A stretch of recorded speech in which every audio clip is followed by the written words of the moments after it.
महाराष्ट्र क्रांती news, आवाज सर्वसामान्यांचा। ढोलबारे नजीक झालेल्या भीषण अपघातात एकाचा मृत्यू।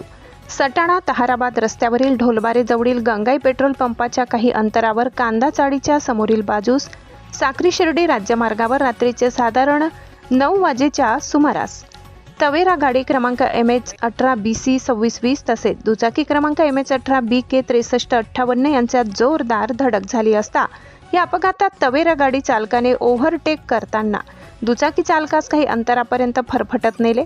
त्यामुळे याच्यातील दुचाकीस्वार गंभीर जखमी झाल्याने त्याला तात्काळ सटाणा येथील ग्रामीण रुग्णालयात दाखल करण्यात आले होते, पण तेथील डॉक्टरांनी त्याला तपासून मृत घोषित केले। या अपघाताने चांगलीच खळबळ उडाली असून घटनास्थळी सटाणा पोलिसांनी धाव घेतली। या राज्यमार्गाला कुठे गतिरोधक नाही, त्यामुळे अपघाताचे प्रमाण दिवसेंदिवस वाढत आहे। यात मागीलच काही दिवसांपूर्वी पिंगळवाडे येथील रहिवासी याच रस्त्याने प्रवास करत असताना याच ठिकाणी त्यांचा अपघात झालाय। दवाखान्यात उपचार सुरू असताना त्यांचा मृत्यू झाला। अशा दिवसेंदिवस येथे किरकोळ जखमी किंवा अनेक अपघाताच्या घटना घडत आहेत।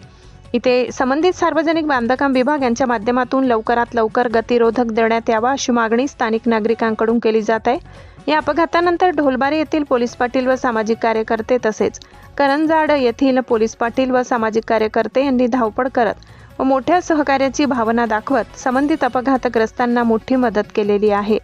महाराष्ट्र क्रांती न्यूजसाठी वृत्त संकलन विभाग सटाणा। अशाच नवनवीन बातम्या पाहण्यासाठी आमच्या महाराष्ट्र क्रांती न्यूज या YouTube चॅनलला लाईक करा, सबस्क्राईब करा आणि बेल आयकॉनला प्रेस करा।